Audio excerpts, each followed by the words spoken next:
दहशत माजवून अल्पवयीन मुलीवर अत्याचार करणाऱ्या गुंडाची पोलिसांनी काढली ओळख परेड.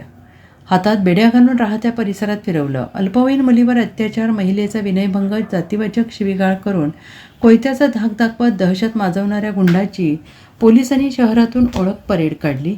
गुंड छोट्या उर्फ विक्रांत बाबर यांनी 4 दिवसांपूर्वी लहान मुलीला घरी घेऊन जात अत्याचार केला. त्यानंतर एका महिलेला शिवीगाळ करत विनयभंग केला. त्याचबरोबर कोयत्याचा धाक दाखवून एका तरुणास मारहाण करत त्याच्या अंगावर लघुशंका करत जातीवाचक शिवीगाळ केली. या प्रकरणी सांगली शहर पोलीस ठाण्यात 3 विविध गुन्हे दाखल झाले. पोलिसांनी घटनेचे गांभीर्य ओळखून गुंड छोट्या बाबर याला अटक केली. त्याची दहशत मोडून काढण्यासाठी आज शहर पोलिसांनी त्याला हातात बेड्या ठोकून ज्या परिसरात त्यांनी गुन्हे केले आहेत त्या ठिकाणी फिरवून दहशत मोडण्याचा प्रयत्न केला. Bureau report, SBN Marathi, Sangli.